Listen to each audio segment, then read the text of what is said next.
12 राशियों की तो हम बात करेंगे ही, लेकिन सबसे पहले जान लेते हैं आज का पंचांग। आज शुभ संवत शक संवत 1946 तिथि प्रतिपदा चैत्र महीने के शुक्ल पक्ष प्रतिपदा तिथि है और ये प्रतिपदा रात्रि को 8:30 तक, इसके बाद द्वितीया होगी। चंद्रमा मीन राशि में होंगे, रेवती नक्षत्र होगा, वैधृति योग होगा, अभिजीत मुहूर्त 11:40 से 12:25 तक, राहु काल दोपहर 3:27 से 5 बजे तक।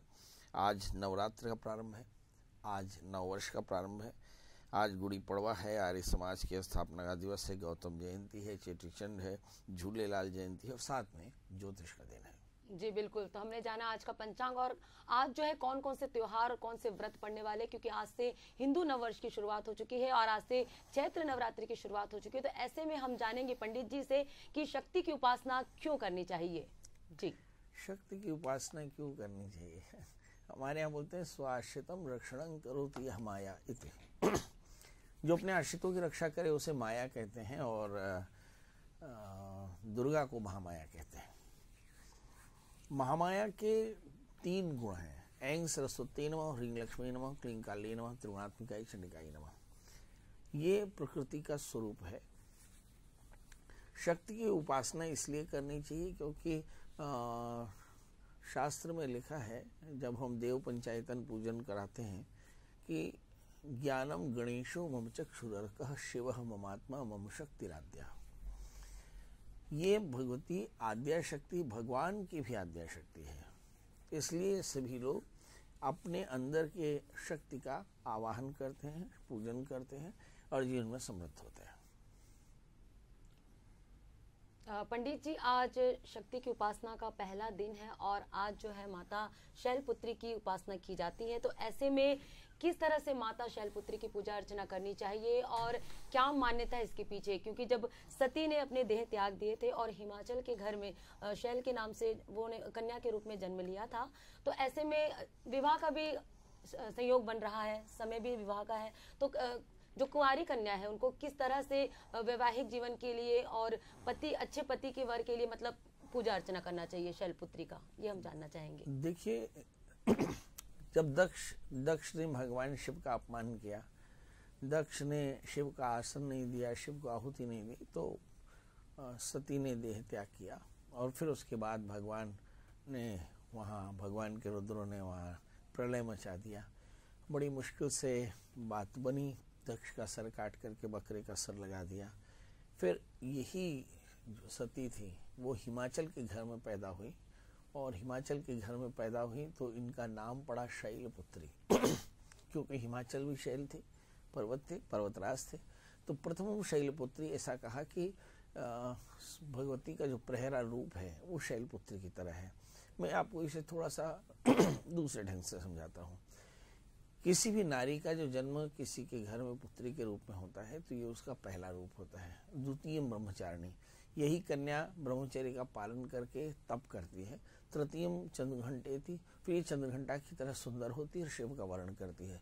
कूष्मांडेति चतुर्थकम, और यहाँ कूष्मांडा की तरह संसार को अपने उदर में धारण करती है। पंचम स्कंदमाती थी और फिर बच्चों की माता बनती है। कष्टम कात्यायनी थी और फिर वो अपने बच्चों की तकदीर लिखती है। सप्तम कालरात्रि थी और वो कालरात्रि की तरह अपने बच्चों की रक्षा करती है।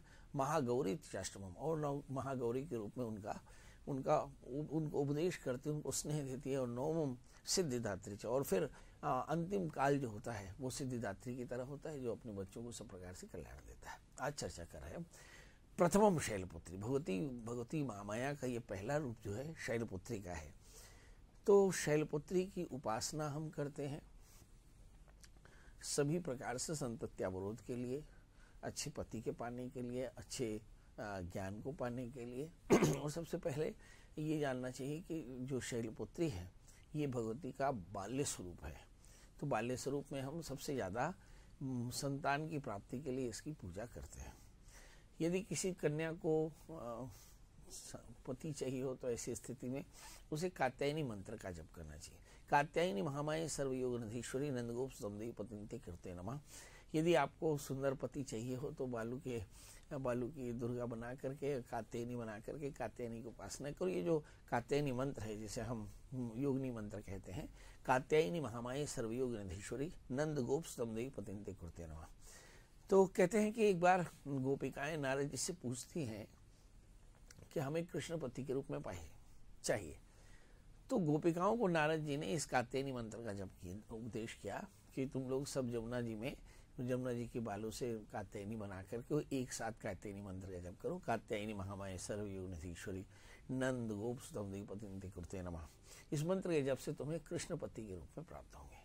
आगे जाके जब भगवान ब्रह्मा जी ने सब सारे ब्रज का अपहरण कर लिया, तो उसके बाद 1 वर्ष तक भगवान ने लीला की, सबके पुत्र बने, किसी के पति बने, तब ये कात्यायनी मंत्र का फल मिला।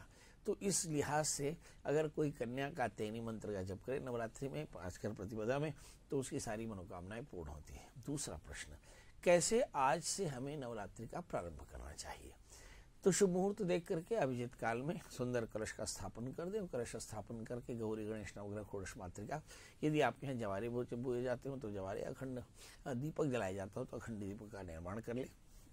क्रमशः गौरी गणेश षोडश मातृकाओं का पूजन करके, दिए का पूजन करके, भूमि का पूजन करके, और फिर माता के विग्रह का पूजन करना चाहिए।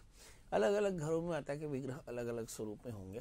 कहीं पर ठोस मेटल के होंगी दुर्गा जी, या कहीं पर मिट्टी की दुर्गा होंगी। यदि मिट्टी की दुर्गा होंगी तो उनकी प्राण प्रतिष्ठा करा करके और पहले दिन शैलपुत्री का पूजन करिए। यदि आपके पास में पहले से स्थापित इष्ट देवी हैं तो केवल दुर्गा जी का ध्यान करके,